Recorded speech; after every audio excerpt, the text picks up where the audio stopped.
పుష్పరాజ్, మాలమహాన్ ఆంధ్రప్రదేశ్ రాష్ట్ర అధ్యక్షుని. మరి ఈరోజు పశ్చిమ గోదావరి జిల్లా ఏదైతే కాళమండలం ఉందో కాళమండలంలో మరొక శాసనసభ్యుడు శాసనసభ్యుడు మరి రఘురామకృష్ణరాజు గారు అంబేద్కర్ ఫ్లెక్స్ ఉన్న కర్రని బలవంతంగా తొలగించేయటం మరి దళితుల మనోభావాన్ని దెబ్బతీసినట్టే.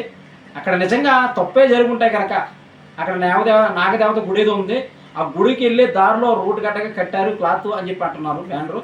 నిజంగా కట్టి ఉంటే కనుక అక్కడ ఉన్న ఎస్సీ నాయకులను, దళిత సంఘాల సంబంధించిన సభ్యులను, లేకపోతే గ్రామ పెద్దలను, సంఘ పెద్దలను పిలిచి కూర్చోబెట్టి ఆ బ్యానర్ ఇది కట్టారమ్మా, ఇది కట్టకూడదని చెప్పేసి మీరు చెప్పవలసిన ఒక శాసనసభ్యుడిగా ఉండి మీరు మరి రాజ్యాంగాన్ని రక్షించవలసిన వ్యక్తిమైన మీరే మరి డాక్టర్ బాబాసాహెబ్ అంబేద్కర్ ఫ్లెక్సీని తొలగించడానికి మీరు చాలా దారుణమైన పరిస్థితుల్లో మరి 100-200 మంది జనం మధ్యలో మీరు ఒక బ్యానర్ని ఇలాగ ఊపుతూ మరి మీరు చేస్తున్న విధానం ఏదైతే ఉందో అది చాలా దారుణం. అది మేము వీడియో ద్వారా కూడా చూడటం జరిగింది. ఈ వీడియోని చూడండి, ఈ వీడియో ఎంత దారుణంగా ఉందో ఒకసారి వీడియో చూపించండి. ఒకసారి వీడియో మిత్రులు ఒకసారి చూపించండి, ఎంత దారుణంగా ఉందో చూడండి.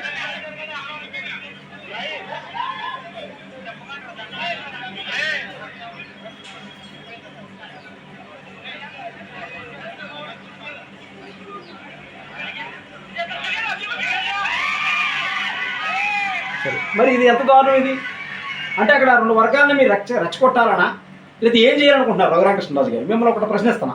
ఒక శాసనసభ్యుడిగా ఉన్నారు మీరు ఇంతకుముందు ఎంపీగా కూడా చేశారు. అన్నీ తెలుసుండి కూడా మీరు ఎలా ఎందుకు చేశారు? దీని మీద మరి ఎస్పీ గారి చర్యలు తీసుకోవాలి. ఈ యొక్క రఘురామకృష్ణ అనే ఎమ్మెల్యేపై ఎస్ఎస్టీ అట్రాసిటీ కేసు నమోదు చేయాలి. ఎంతటి వారైనా సరే మాకు అవసరం. అక్కడ బ్యానర్ మీరు చంపడానికి గల కారణాలు ఏంటి?